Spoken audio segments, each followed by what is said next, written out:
Longer. Hello, my friends. I hope your day is going well. A few days ago, Paper Mario: The Origami King finally released, though I do not want to talk about that game specifically today, or not about the game itself and, what I think about it and all that stuff. That's all for other videos. If you are here watching this video, you most likely know my opinions on the Paper Mario series as a whole and are aware of the whole kerfuffle surrounding it. And like me, you are here because of an interview that went out the day before the game came out. The Video Games Chronicle did an interview with producers Risa Tabata and Kensuke Tanabe, and it was disturbing. I think that's an accurate word. Just a little bit disturbing. There's so much to unpack here. I can't even possibly go into all of this, and I mean, a lot of this is stuff that I've already argued about before. A lot of this other stuff I could spin off into whole other videos, but basically just what I want to do is kind of go through it. Not going to read through the entire thing, but kind of hit on some of the most interesting points and just sort of chime in with little bits here and there. It's not a full absolute discussion because I could talk about this interview for probably about 4 hours if I just let myself. So just gonna run through it, talk about why I find it disturbing. A lot of it is just kind of confirming stuff that we already knew, or we kind of knew, or we suspected. But anyway, let's get started. Near the beginning of the interview, the interviewer talks about how most Paper Mario games introduce a brand new concept and kind of asks them, why do you never return to the same idea twice? And Tabata's answer definitely reflects what we have observed about Nintendo over the years, is that basically doing something new seems to be the most important thing to them. No matter what, they don't want to do the same thing again, they just want to do something new. This is where I come in and interject, because this is a video for people like me who are kind of miffed about Paper Mario and where it's gone. This is not just me reporting, this is also me offering my snarky opinion. It's hard to hear this kind of answer for two main reasons. One, there are other Nintendo series that do not need to do something new, and for some reason that's okay.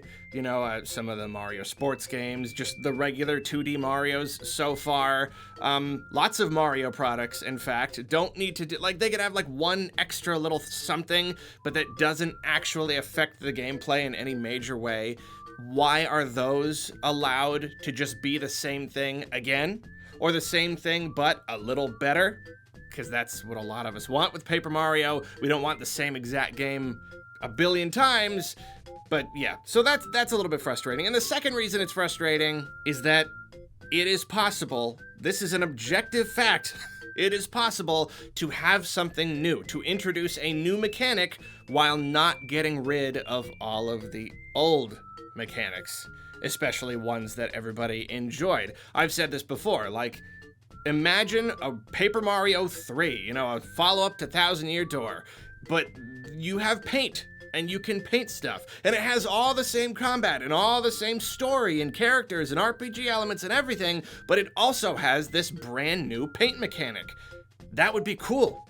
I think that would be a really awesome way to add something new to the formula, so you catch my drift. I'm looking at Origami King, and I'm seeing all the new stuff they do, and not a lot of that would have to sacrifice the old stuff in order to exist. There are some things for sure that kind of clash with the originals and their designs, but overall, no, you could be doing most of this stuff and still having, it's a mix of the new and the old, new enough to revitalize, but still the stuff that we have already established that we really like. So yeah, it's a thing. Often when Nintendo wants to do something new, they seem to put everything on that newness completely at the expense of what they already had. But yeah, like I said, not gonna go too deep in any of this stuff because you probably know exactly what I'm talking about. Let's move on through the article interview. Interesting to see that Tabata herself was the one that came up with the origami idea, as well as the idea for the scenario of Mario being confronted by an origami peach. And that's kind of fun. It's not, I don't have anything to say about that. It's just kind of, oh, okay, so she's the one that came up with that. And then Intelligent Systems came up with the confetti, and then they kind of put them together. Okay.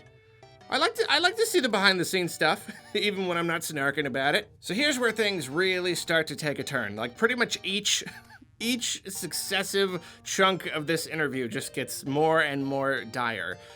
So the next question is, the most recent Paper Mario games were criticized by some for a perceived simplification in both story and battles compared to past games. Were you aware of fan concern, and did you seek to address it with the Switch version? Here we go, Tanabe fielded this one. I do look through the opinions of fans once a game is released. As there are cases where I can't address those opinions exactly as fans want, I try to challenge myself to other new fun ideas. What I always keep in mind, though, is to do as much as I can so that players can enjoy new and unique gaming experiences. I'm confident that if you play Paper Mario the Origami King, you'll understand just how many ideas we've managed to pack into one game. Obviously, there's no way to know exactly what's going on in that man's head, what he was saying here. There could have even been translation issues, but what it sounds like, just saying, I do look through the opinions of fans. There are cases where I can't address those opinions.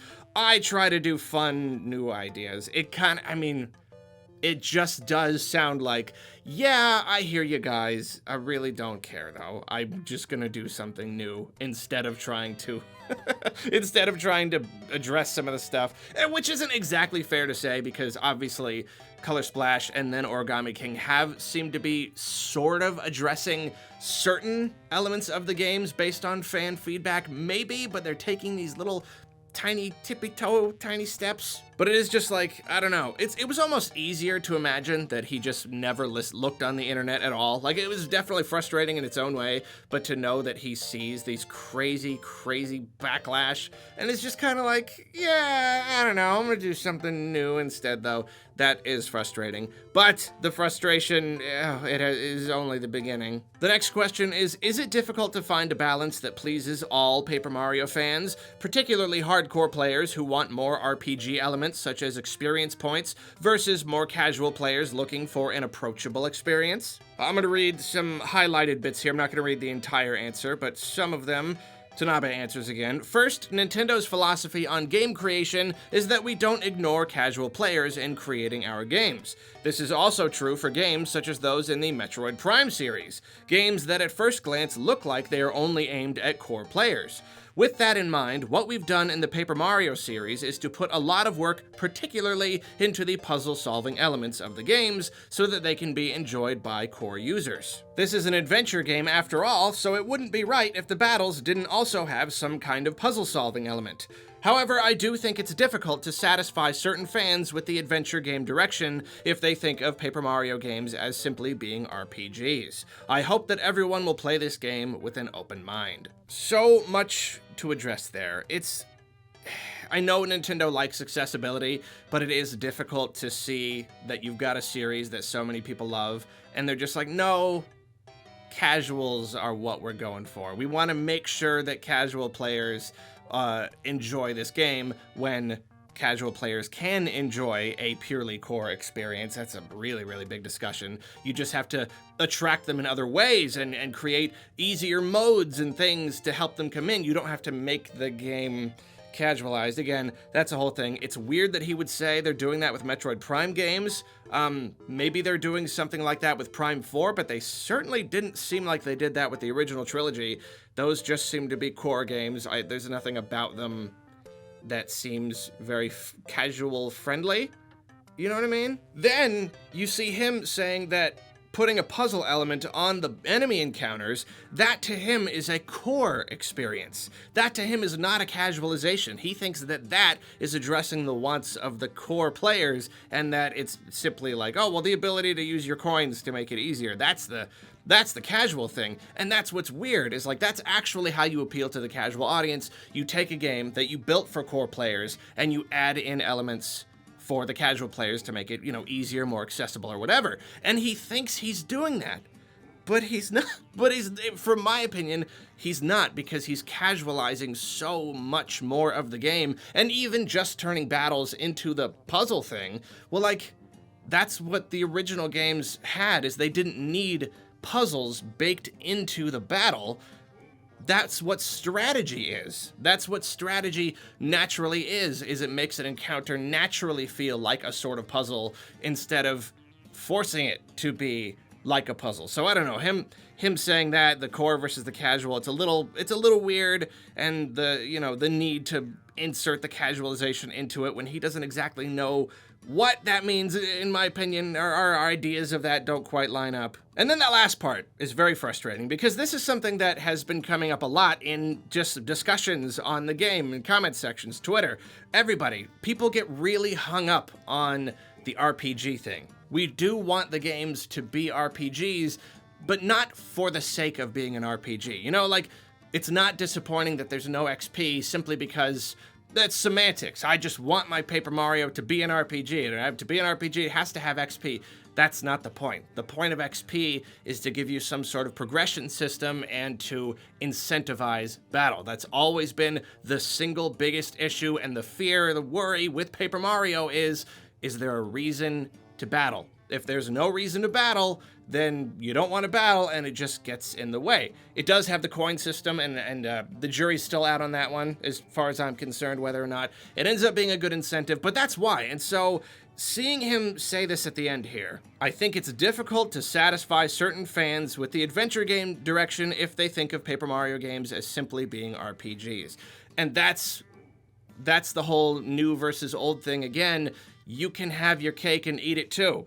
You can. You can turn it into sort of more of an adventure game if you are willing to actively work toward incentivizing battle. You could even have an XP system and still have it be more of an adventure game than an RPG.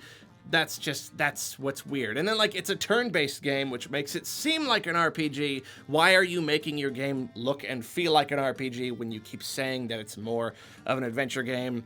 Again, that's a really, really big discussion. I'll talk about all that in the review, I'm sure. But yeah, that is frustrating. You could satisfy both people, both audiences. You could hit both genres perfectly well if you just be willing to just break down the design a little bit more and address some issues that we have had. And now we're really rolling. Next up, he talks about the story. The question is, how do you make sure the story appeals to a broad audience? And what challenges does existing within the Mario franchise present to your writers?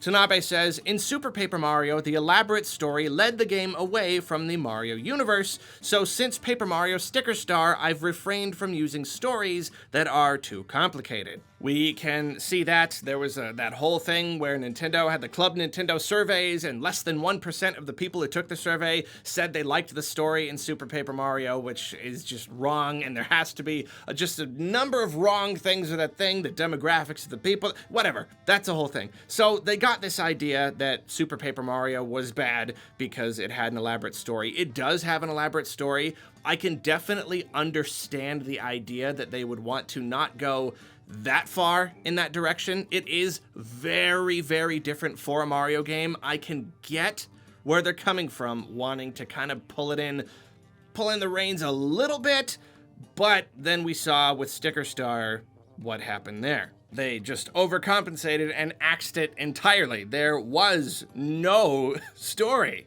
Okay, I'm gonna read the rest of the quote though. Personally, though, I like games with stories. And then he talks about how he worked on Link to the Past and made the story. He admits that he likes stories, but just feels that they're not a good fit for Paper Mario or something. Again, sorry, going through.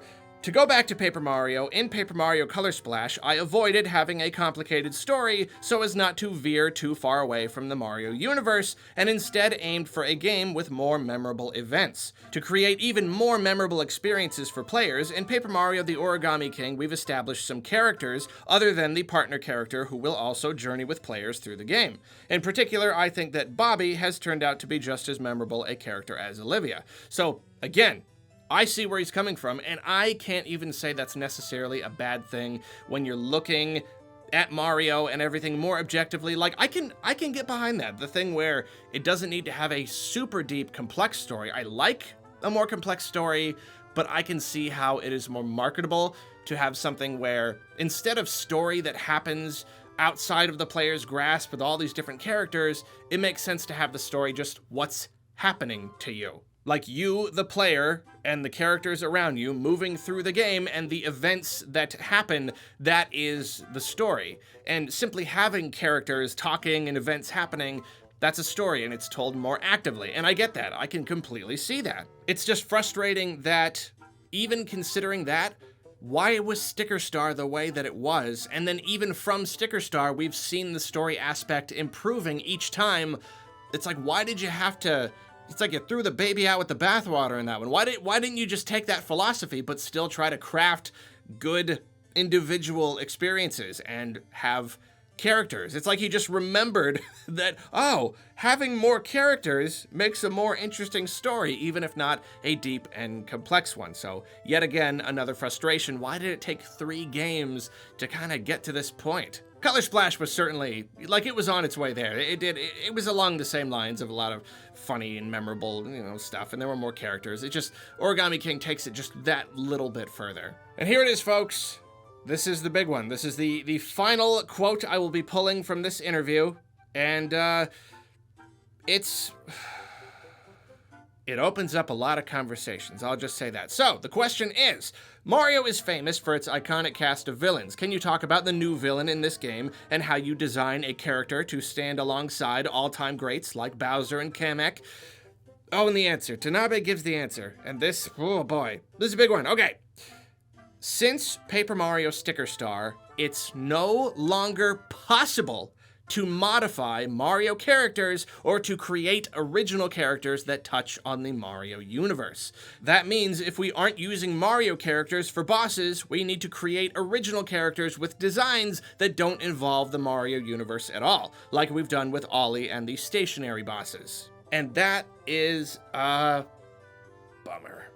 That's exactly what we have seen in the last 3 games. That is the, like, it's kind of nice to have him put into words the line that we have seen drawn. There is a very definite line.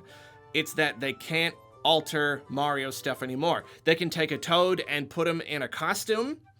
They can make they can use a Petey Piranha or like put a Birdo in there. Like, only stuff that has been pre-established can be there, and everything else, it can't be modified. You can't get these truly unique characters. You can't get a Bob-omb character who's like totally different and has his own name or anything, because that's a modification of a Mario thing. So the bosses in Color Splash had to be Koopalings, and the bosses in Origami King, they've got to be things.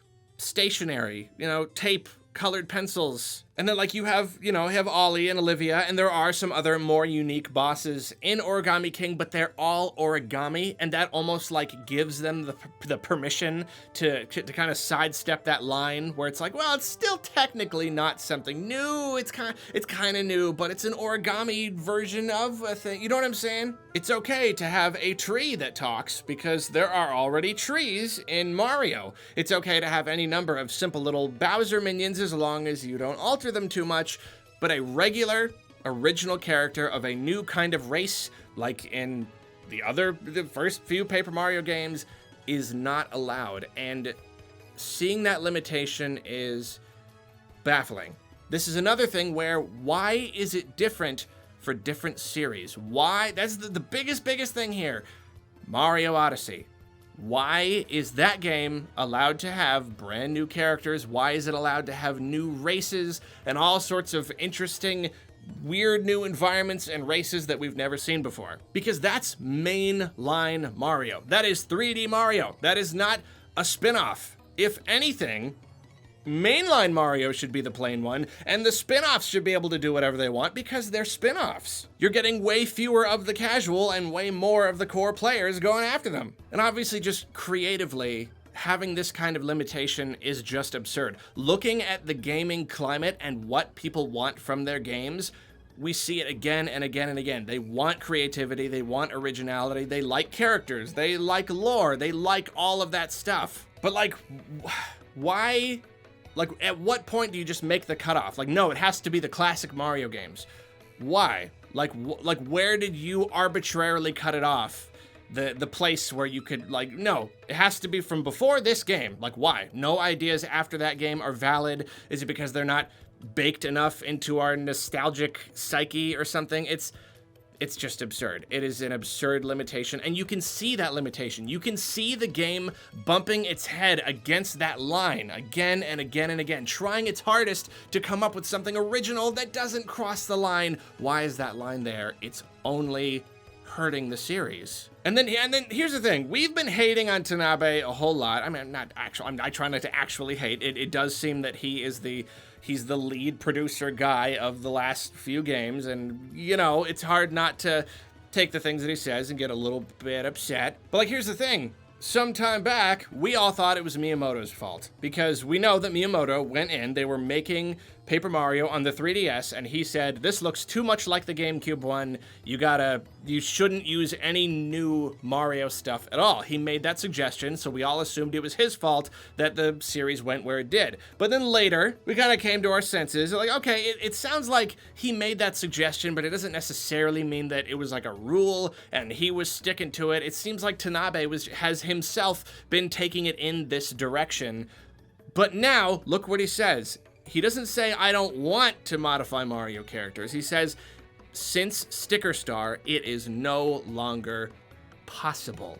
That, to me, sounds like that is an order coming from somewhere higher up. That, to me, sounds like it might actually be Miyamoto here. This might be him pulling rank and drawing this line and saying, no, you can't. Just saying it's no longer possible. I don't know. Maybe it's Tanabe's own rule. Maybe that's the rule he set for himself. He just says I can't because it goes against my design philosophy. Or maybe it's coming from some other higher up Nintendo executive that we don't know. Maybe it's coming from someone we've never even heard of before. Who knows? But it is just interesting to see that it's a rule now. This thing that is harming the series and making it way less appealing for most people is a rule. It is an absolute rule shutting down certain levels of creativity, bringing the creativity level down to a certain line and saying it will never go above that line. And that is a stinky bummer. Well, anyway, like I said, I didn't really want to go too far into it. A lot of the stuff that's said here just about that creativity and characters, about casualization and story and all that stuff, like really, it feels like I could make so many videos or like I have a lot of videos that have already been kind of cooking, but this kind of feels like the final puzzle piece to a lot of them, but I also don't want to like bring it up so many times that people just get super sick of hearing me talking about it. So I'm gonna have to just try to think things through because there's a lot to unpack here. In the meantime, I play Origami King. I'm enjoying Origami King. I still don't know how the overall experience will be, but I'm still enjoying it, so I'm gonna shut off this recording and go play some more of that. What do you think about all of this stuff and that interview? Is there any other disturbing tidbits that I might have missed in the interview? Let me know down in the comments. You have yourself a marvelous day, and I sincerely hope that you eat something you enjoy eating today. Whatever it is. Unhealthy, healthy, whatever, just find something you like to eat, and I hope you eat it, and I hope you take a bite and you go, oh, yeah, man. Yeah, I love this food. Ah, makes me happy. That would make me happy. See you later, goodbye.